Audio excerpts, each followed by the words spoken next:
சமீபத்துல பிரசாந்த் கிஷோர் அவர்களுடைய பேட்டிய பார்த்தீங்களா?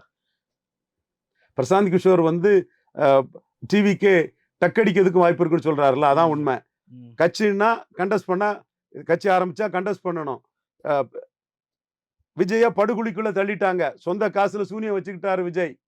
நீங்க கட்சி ஆரம்பிச்சுட்டு மக்களவை தேர்தல லெட்டர் பேடா இருந்திருக்க கூடாது.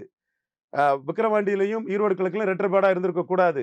சீமான் எமர்ஜ் ஆயிட்டாரு, பெரிய லெவல்ல வந்துட்டாரு. ஸ்டாலின் வர்சஸ் சீமான் கொண்டு வந்துட்டாரு. பெரியார் வர்சஸ் பிரபாகரன் கொண்டு வந்துட்டாரு. திராவிடம் வர்சஸ் தமிழ் தேசியம் கொண்டு வந்துட்டாரு. விஜய்க்கு எதுவும் இல்ல. கட்சி ஆரம்பிக்கிறதுக்கு முன்னாடி, பிறக்கிறதுக்கு முன்னாடி அபர்ஷன் ஆகி போச்சு அந்த கட்சி. பிரசாந்த் கிஷோருக்கு தெரியுது. அதனாலதான் டக்கு அடிக்கலாம், ஒண்ணுமில்லாமலும் போலான்னு சொல்றாரு. ஏன்னா கட்சி ஆரம்பிச்சா கண்டஸ்ட் பண்ணணும். அதுதான் அரசியல். அந்த அரசியலை தெளிவான ஒரு வீக வகுப்பாளரான பிரசாந்த் கிஷோர் வந்து செய்திருக்கிறாரு. அதை நாம வந்து தெள்ள தெளிவா பீகார்ல பாக்குறோம்.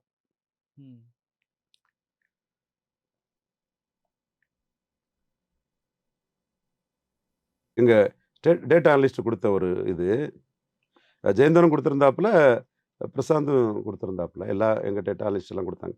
இமாம்கஞ்சில 26.6% வாக்கு எடுத்திருக்கிறாரு. பெலன்கஞ்சில 10.6% வாக்கு எடுத்திருக்கிறாரு. மொத்தத்துல அவர் ஒரு தொகுதியில டெபாசிட் வாங்கியிருக்காரு. கட்சி ஆரம்பிச்சா கண்டஸ்ட் பண்ணணும். இப்போ இவருக்கு 2025 சட்டமன்ற தேர்தலில் அப்பர் காஸ்ட் ஓட்டு கிடைக்கும். யாரோ ஒருத்தர் ஜெயிப்பாங்க, யாரோ ஒருத்தர் தோப்பாங்க. நான் என்டிஏ ஜெயிக்கும் நம்புறேன், இண்டி கூட்டணி தோக்கும் நான் கருதுறேன். அது எப்படி வரட்டு. இவருக்கு நிதிஷ்குமார், பஸ்வான், மாஞ்சி, குஷ்வாகா இவங்க தொகுதிகளில் உள்ள அப்பர் காஸ்ட் ஓட்டு கிடைக்கும். அதை வச்சு அரசியல் சக்தி ஆயிடுவார்.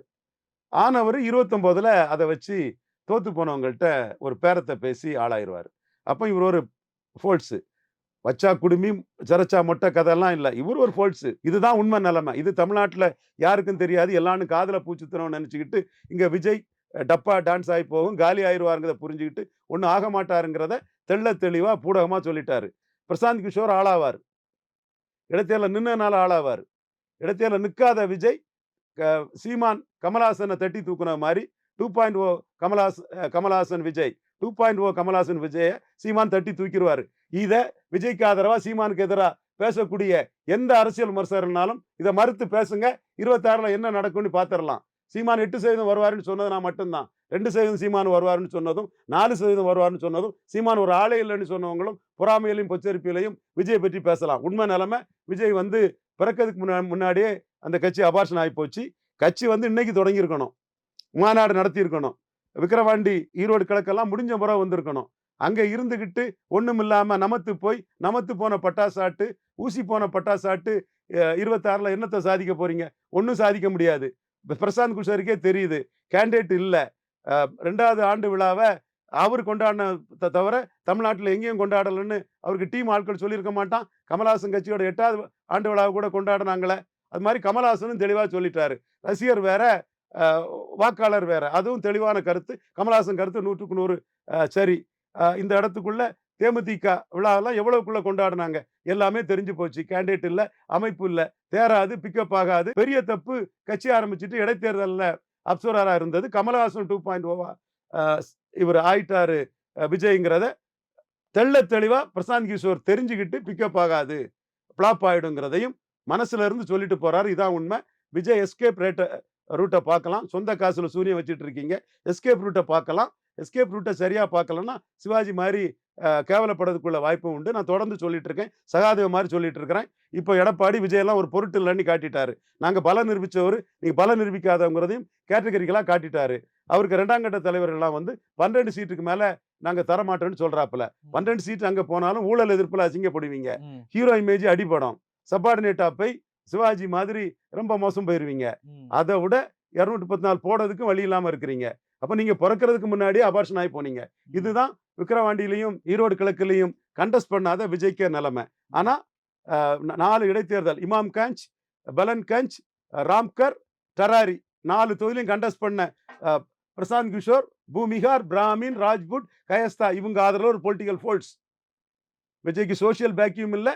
கட்சி ஆரம்பிச்சுட்டு கண்டஸ்ட் பண்ணாம கமலஹாசன் 2.0 மாதிரி காலி ஆயிட்டாரு. கமலஹாசனுக்காக பிராமணர்களும் புறமொழியாளர்களும் தென் சென்னை, மத்திய சென்னை, கோயம்புத்தூர், ஸ்ரீபெரும்புதூர், மதுரை போன்ற இடங்கள்ல ஒரு 10% வாக்கு மேல போட்டாங்க.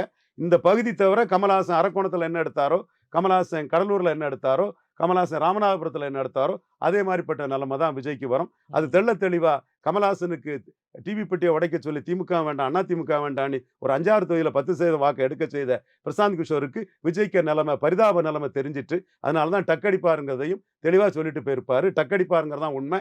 விஜய் தெளிவாக இதை உணர்ந்துகிட்டு இப்போ நடக்கூடிய சம்பவங்களும் வெறும் ஏட்டு சுரக்கா கறிக்கு உதவாது, திருமலையிலும் தினத்ததிலும் ஹெட்டிங் போட்டாலாம் வேலைக்கு ஆகாது. யதார்த்த நிலைமை ஓட்டு வரணும். அந்த ஓட்டு வர்றதுக்குள்ள சூழல் இல்லை. எடப்பாடி கிட்ட கூட்டணிக்கு போனால் 10-12 சீட்டுக்கு மேலே இல்லை. 234 தொகுதியிலும் கேண்டிடேட் போடுறதுக்கு வழி இல்லை. இன்னும் விஜய் வந்து மானத்தை காப்பாற்றணும்னா சொந்த பைசாவை எடுத்து வச்சு 234 தொண்டர்களை கேண்டிடேட்டாக போடுங்க. எடுக்கிற ஒரு வாக்கை நிறுவிங்க. அந்த வாக்கின் அடிப்படையில் இப்போ பிரசாந்த் கிஷோர் வாக்கை நிரூபிப்பார். பூமிகார், பிராமின் இவங்கெல்லாம் வந்து நிதிஷ்குமார் தொகுதி, தென் மாஞ்சி தொகுதி, பஸ்வான் தொகுதி, இந்த தொகுதிகளில் இவருக்கு பாஜக தொகுதி தவிர மற்ற தொகுதியில் ஓட்டு போட வாய்ப்பு இருக்கு. அதை வச்சு ஒரு ஃபோல்ஸாக வருவார். அதே மாதிரி விஜயும் 234 தொகுதியிலையும் ஒரு 234 கோடி எடுத்து வைங்க. உங்க படத்தை பார்த்து உங்களை வாழ வச்ச ரசிகனுக்கு அந்த பணத்தை நீ செலவழிப்பா, எனக்காக வேற எவனும் செலவழிக்க வரமாட்டான், என் பைசாவை நீ செலவழின்னு செலவழிக்க வச்சு ஒரு நல்ல ஓட்டை எடுங்க. அந்த ஓட்டை வச்சு 2029 மக்களவை தேர்தலில் வெற்றி பெற்ற அணியில் எந்த அணி வெற்றி பெறும்னு எல்லாருக்கும் தெரியும். வெற்றி பெற்ற அணிக்கு எதிராக வாங்க தோக்கடிப்போம். 98 மாதிரி ஒரு தோக்கடிப்போம். விஜய்க்கு அதுல ஒரு ரோல் கிடைக்கும். திமுக எதிர்ப்பு ஓட்டுகள்லாம் போகுன்றாரு பிரசாந்த். திமுக எதிர்ப்பு ஓட்டுன்னு எங்க ஓட்டு இருக்கு? அது என்ன ஓட்டு இருக்கு சொல்லுங்க பாப்போம், டிஃபைன் பண்ணுங்க. சும்மா அர்த்தம் இல்லாம திமுக எதிர்ப்பு ஓட்டுன்னா எங்கேயா இருக்கு திமுக எதிர்ப்பு ஓட்டு? 57% ஆதரவுல மிகப்பெரிய சீஃப் மினிஸ்டரா இருக்காருன்னு ஸ்டாலினை பற்றி எழுதுறான். எங்க இருக்கு திமுக எதிர்ப்பு ஓட்டு? எந்த எதிர்ப்பு ஓட்டு திமுக எதிர்ப்பு ஓட்டு?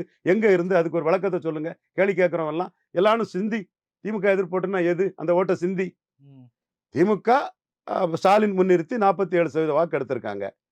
அது திமுக அணியின் ஓட்டு, திமுக ஓட்டு, காங்கிரஸ் கிறிஸ்டின் முஸ்லீம் ஓட்டு, திருமாவளவன் பறையர் ஓட்டு, வைகோ அண்ணன் ஓட்டு, தெலுங்கு தாய்மொழி மக்கள் ஓட்டு, எல்லாமே ஈஸ்வரன் அண்ணன் எல்லாமே அது இருக்குது.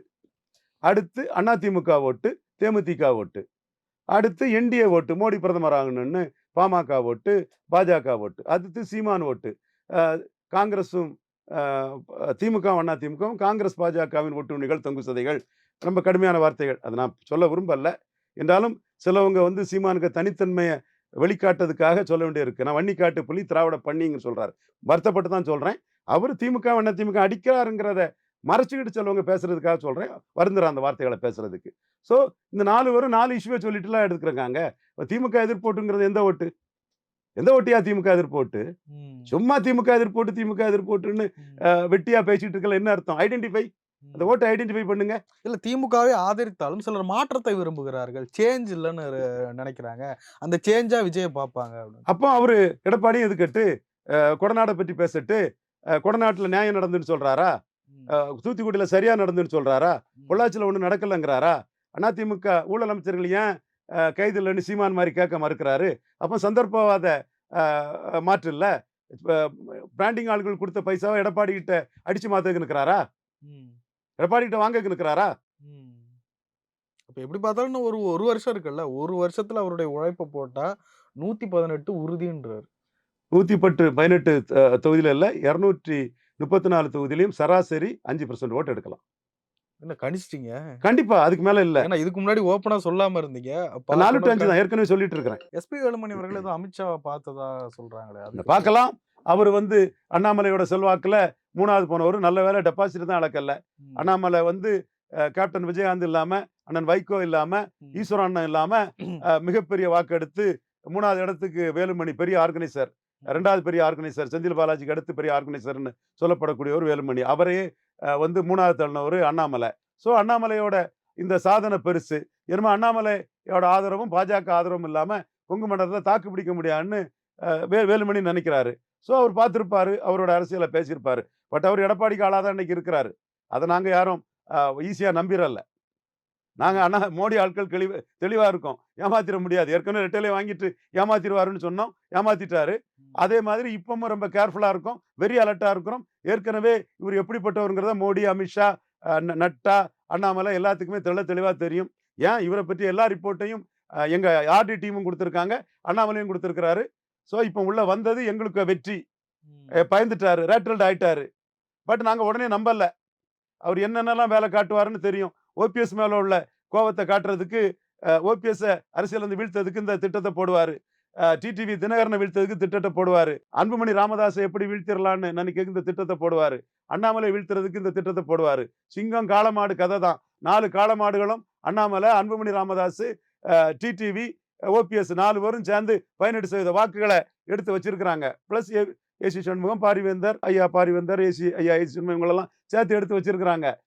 இந்த இந்த இடத்துக்குள்ள சிங்கம் 20% போயிட்டு ஷேரிங்னா 100 90 வா. இங்க யாரையும் விட்டு கொடுக்க மாட்டாங்க. என்டிஏக்குள்ளே வா. என்டிஏக்கு விசுவாசமா இருக்கக்கூடிய தினகரன் அண்ணாமலை விட்டு கொடுக்க மாட்டாரு. ஓபிஎஸ் விட்டு கொடுக்க மாட்டாரு. நீங்க அன்புமணியை ஹெவியா கொடுத்து எடுத்துடலாம்னு நினைக்கிறீங்க. ஏன்னா அன்புமணி இல்லைன்னா நீங்க வட தமிழகத்திலையும் 3வது போயிருவீங்கிற ஒரு சூழ்நிலையில இருக்கிறீங்க. எல்லா நுணுக்கங்களும் எல்லா இதுவும் அண்ணாமலைக்கும் தெரியும். அண்ணாமலை கிட்ட வசமா சிக்கிக்கிட்டீங்க. அண்ணாமலையை தவிர இன்னொரு பாஜக தலைவர் இருந்ததுன்னா தூக்கி சாப்பிட்டு ஏப்பம் விட்டுட்டு போயிருப்பீங்க. அண்ணாமலை சரியா செக் வைக்கிறாரு. அண்ணாமலையோட வீகத்துல தான் இன்னைக்கு அங்க காணராகி வேற எதுவும் சொல்ல முடியாம இந்த சூழ்நிலைக்கு வருவீங்க. உங்களோட பரிதாப நிலைமை ஏட்டு சொரக்கா விஜய், பலமே நிரூபிக்காத விஜய். கட்சி பிறக்கிறதுக்கு முன்னாடியே விக்கிரவாண்டியிலையும் ஈரோடு கிழக்கிலையும் சீமானால காலியான கட்சி விஜய் கட்சி. அந்த கட்சிக்கு 117 சீட்டு, 65 சீட்டு, 42 சீட்டு எல்லாம் பேசக்கூடிய அளவுக்கு நீங்க பரிதாபம் ஆயிட்டீங்க. ஸோ அதோட ஏட்டு சுரக்காய கம்பேர் பண்ணி நம்மளை 12 சீட்டுக்கு தகுதியான ஏட்டு சுரக்காய வச்சு நம்மளை கம்பேர் பண்ணி அசிங்கப்படுத்துறதோட பாஜகங்கிற ஒரு இதை பேசிட்டீங்க. ஆனா உடனே யாரும் மயங்க மாட்டாங்க. உங்க வார்த்தையில யாரும் நம்ப மாட்டாங்க. உங்களோட கடந்த காலம் என்னன்னு எல்லாத்துக்கும் தெரியும். மோடிக்கு 2029 தான் முக்கியம். 29ல மோடி இங்க ஒரு 25-30 சீட்டு ஜெயிக்கிறதுக்கு என்ன வீகமோ அதுதான் மோடி பண்ணுவாரு. அதுல நீங்களும் சேருங்களா சேருங்க. பலத்துக்கு ஏற்பட்ட பங்கீடு உண்டு. நீங்க பெரிய ஆளு, அந்த கதையெல்லாம் உங்களுக்கு இல்ல. மீண்டும் உங்களுக்கு ஞாபகப்படுத்துறோம். உங்கள்ட்ட ஒரு எம்பி இல்ல, நீங்க 26ல ஒண்ணு பெரிய ஆள் இல்லைங்கிறக்காக தான் கலைஞர் நாணய வெளியீட்டு விழாவுக்கு ஸ்டாலினுக்கு 22 மதிச்சு ராஜ்நாத் சிங் வந்தாரு. புரியும்னு நினைக்கிறேன். சார், நிறைய விஷயங்களை பகிர்ந்து கொண்டு ரொம்ப நன்றி. நன்றி மார்ஷல்.